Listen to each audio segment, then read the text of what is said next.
వరద ప్రభావిత ప్రాంతాల్లో డిప్యూటీ సీఎం పవన్ కళ్యాణ్ పర్యటించారు. గొల్లపురంలో వరద ముంపు ప్రాంతాల్లో పడవపై పవన్ ప్రయాణించారు. వరద ప్రభావిత ప్రాంతాలు పరిశీలించి బాధితులు పరామర్శించారు. వరద బాధితులతో మాట్లాడి వారి కష్టాలు తెలుసుకున్నారు. బాధితులకు అన్ని విధాలా అండగా ఉంటామని హామీ ఇచ్చారు.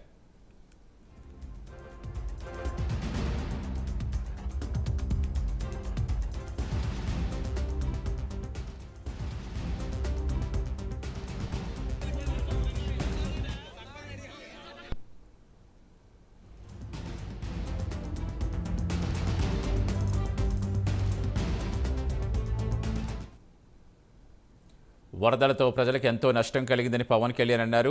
ఆక్రమణలే ఈ పరిస్థితికి కారణమన్నారు. 5 ఏళ్ల కాలంలో వైసీపీ సర్కార్ కనీసం కాలువల పూడికి తీయలేదని మండిపడ్డారు.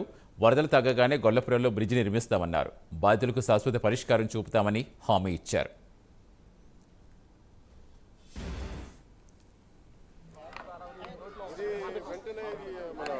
ధవళేశ్వరం కానీ లేదంటే ఇక్కడ మనకి ఏలేరు కానీ ఇవి కూడా నీటి మట్టాలు పెరుగుతూ ఉన్నాయి. సో వెంటనే శుద్ధగడ్డ నుంచి కూడా శుద్ధగడ్డ కాలం నుంచి కూడా నీళ్లు వచ్చేస్తాయి, ముంపు ప్రాంతాలకు వచ్చేస్తాయి. వీటి మీద ఎప్పటికప్పుడు కలెక్టర్ షణ్మోహన్ గారితో కూడా మాట్లాడడం జరిగింది. మేము 2వ తారీఖు 3వ తారీఖు నుంచి మాట్లాడుతూనే ఉన్నాం, డేంజర్ లెవెల్స్ లేవని. ఒకసారి అంతకుముందు కూడా జరిగితే ఫస్ట్ లెవెల్ వార్నింగ్ ఇచ్చాం, మళ్ళీ తగ్గిపోయిందని చెప్పారు. ఇది కూడా ఏంటంటే కంటిన్యూస్గా మనకి విపరీత వర్షపాతం, క్లైమేట్ చేంజ్, ఇవన్నీ ఈ పరిస్థితుల వల్ల రాష్ట్రం ఎప్పుడు అన్ప్రెసిడెంటెడ్, ఎప్పుడు చూడనంత వర్షపాతం ఇవన్నీ జరుగుతూ ఉన్నాయి. ఇది మటుకు ప్రత్యేకించి ఈ జగనన్న కాలనీ మటుకు గత ప్రభుత్వం చేసిన తప్పులు. ఇది ఆల్రెడీ 4 అడుగులు లోతట్టు ప్రాంతం. ఇది చిన్నపాటి వర్షం వస్తే మునిగిపోయే ప్రాంతాలు ఇవి. అలాంటి చోట్ల వీళ్ళు 30 ఎకరాల పైగా 32-34 ఎకరాల పైగా వీళ్ళు ఇచ్చారు. ఇది మామూలుగా మనకి రిజిస్ట్రేషన్ ప్రకారం మనకు 13 లక్షలు ఉండేది. అది మార్కెట్లో మనం చూస్తే 30 లక్షలు. దీన్ని వీళ్ళు 60 లక్షల రూపాయలు పెట్టుకున్నాం. సో ఇది జగనన్న కాలనీ అనేది గత ప్రభుత్వం చేసింది ఎన్ని వందల కోట్ల వేల కోట్ల తేల్చి మన కేబినెట్ మీటింగ్లో తేల్చి చెప్పాలి. అన్ని మొత్తం కూర్చున్న దాని మీద వర్కౌట్ చేస్తున్నాం. దాంట్లో భాగంగా చూస్తే 30 లక్షలు మార్కెట్ రేట్ ఉండగా 60 లక్షలు పెట్టుకున్నారు. అది లోతట్టు ప్రాంతం. కాలనీల పేర్లు ఎందుకు నాయకుల పేర్లు ఉన్నా కూడా చెప్తారు, వాళ్ళ జేబులో డబ్బులు కాదు. అందుకని మనం చేయాల్సింది ఏంటంటే నేల కోసం పనిచేసిన నాయకుల పేర్లు పెడితే మంచిది. అదే మన జాతీయ నాయకులు చాలా మంది ఉన్నారు, రాష్ట్ర స్థాయి నాయకులు ఉన్నారు, పిఠాపురం మహారాజు గారు ఉన్నారు. అలాంటి గొప్ప మహానుభావుల పేర్లు పెడితే మంచిది. మేము నిజంగా అలాంటివి కోరుకుంటాం. ఈ ఇళ్ల కాలనీ పట్టాల పేర్ల మీద ఎంత దోపిడీ జరిగిందో మీ అందరికీ తెలుసు. అదే అన్నాను, మడ అడవులు ఇచ్చారు, మడ అడవులు, ఆవు భూములు, వీటన్నిటి మీద ఒక లెక్క నీకు తేల్చాల్సి ఉంది.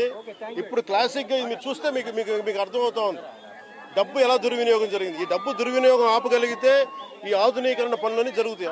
నేను దాన్ని మనస్ఫూర్తిగా నమ్ముతున్నాను. యాక్షన్ కావాలా, యాక్షన్ ఫిల్మ్ అంటే ఇది మనం హైడ్రా అలాంటి తీసుకోవడానికి మేమేం నమ్ముతామంటే చాలా మనం సమాజంలో ఉన్న ఎవరైతే ఎన్క్రోచ్మెంట్ తెలిసి చేయొచ్చు, తెలియక చేయొచ్చు, అందరి స్టేక్ భాగస్వాములతోటి మాట్లాడి కష్ట నష్టాలు ఏమున్నాయి ఇవన్నీ తెలియజేసిన తర్వాత వాళ్ళకి నోటీస్ ఇచ్చి వాళ్ళకి పునరావాసం తర్వాత ముందుకెళ్ళాలనేది నా వ్యక్తిగత అభిప్రాయం. దీన్ని నేను సీఎం గారి దృష్టి కూడా ఇంత వరద వచ్చిన తర్వాత రాత్రి ఎవరు కోలుకోలేదు. మనం ప్రాక్టికల్గా మాట్లాడదాం.